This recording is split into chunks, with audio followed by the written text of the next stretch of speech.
সংবিধানের গণতান্ত্রিক সংস্কারের মধ্য দিয়ে, রাষ্ট্র কাঠামোর গণতান্ত্রিক সংস্কারের মধ্য দিয়ে আমাদের প্রত্যাশিত সমাজ বিনির্মাণ হবে, প্রত্যাশিত রাষ্ট্র ব্যবস্থা, সরকার ব্যবস্থা, সমাজ ব্যবস্থা কায়েম হবে।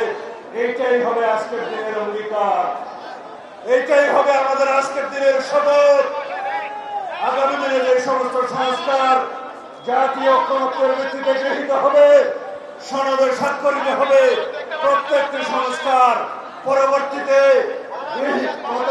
নির্বাচিত জাতীয় সংসদের মাধ্যমে বাস্তবায়িত হবে।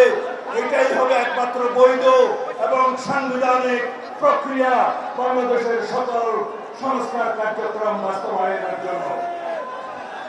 আমরা সবাই অঙ্গীকারাবদ্ধ, এই বাংলাদেশ হবে এক নীতির বাংলাদেশ, সবার আগে বাংলাদেশ।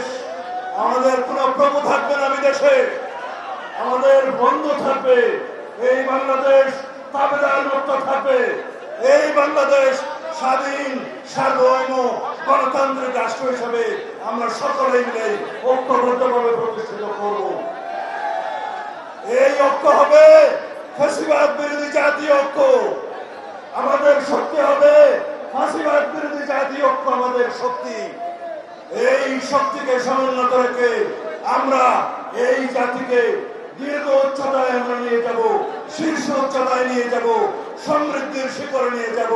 আমাদের শক্তি হবে আমাদের ঐক্য।